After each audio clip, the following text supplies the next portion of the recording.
मूर्ख सेठ और भिखारी की कहानी। एक बड़े नगर में एक बहुत नामी और धनवान सेठ रहा करता था। उस सेठ के नाम की चर्चा हर कोई जगह थी। सेठ के हीरो का कारोबार देश के साथ विदेशों में भी खूब फल फूल रहा था। वह सेठ बहुत नामी सेठ था, क्योंकि वह कारोबार को कुशलतापूर्वक तरीके से चलाता था, इसलिए लोग उसके दिमाग की तारीफ किया करते थे। लेकिन लोगों को एक बात का तो पता ही नहीं था। लोग इस बात से अनजान थे कि उसके सफल कारोबार के पीछे उसके बेटे का हाथ था। उसका बेटा बहुत समझदार था।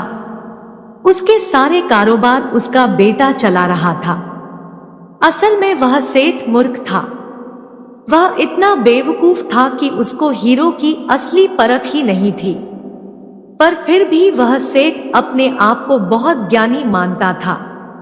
उसका स्वभाव बड़ा जिद्दी था। बहुत बार ऐसा भी होता जब वह अपने बेटे की बात को अनदेखा कर देता था। एक दिन उस सेठ की अपने बेटे से किसी बात पर लड़ाई हो गई। उसका बेटा उससे नाराज हो गया और अपने दोस्त के साथ जाकर एक बगीचे में बैठ गया। सेठ के बेटे का दोस्त उसके पिता की सच्चाई को जानता था।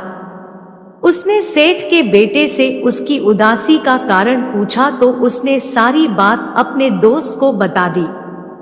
सेठ के बेटे के दोस्त ने उसे सांत्वना देते हुए बोला कि मैं जानता हूं कि तुम्हारे पिता की प्रसिद्धि का राज तुम हो।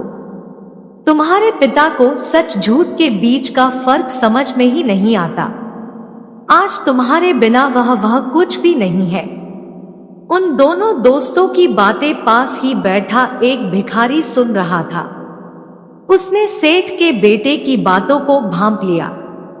एक दिन वह सेठ हर दिन की तरह अपने हीरे की दुकान पर बैठा था कि तभी अचानक एक ग्राहक उसकी दुकान पर आया।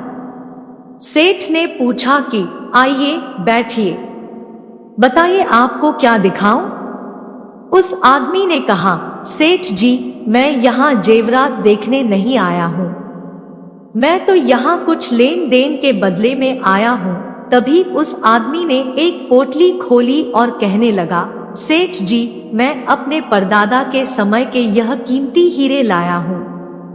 आप इन्हें रख लीजिए ना। मेरी बेटी बहुत बीमार है। उसके इलाज के लिए मुझे पैसों की जरूरत है। आप कृपा करके यह हीरे ले लीजिए और मुझे पैसों की गठरी दे दीजिए ना।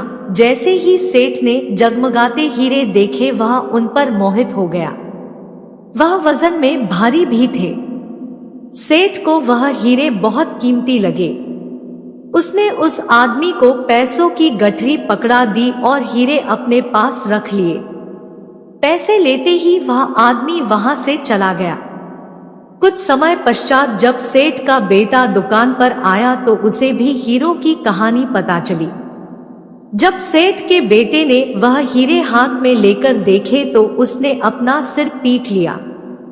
दरअसल वह हीरे असली नहीं नकली थे। इस वारदात को अंजाम देने वाला कोई और नहीं बल्कि वह भिखारी ही था। उस भिखारी ने सेठ को ठग लिया था। इस कहानी से हमें यह सीख मिलती है कि हमें कभी भी किसी पर भी आंख मूंदकर विश्वास नहीं करना चाहिए। हमें अपने जीवन में हर काम समझदारी के साथ करना चाहिए।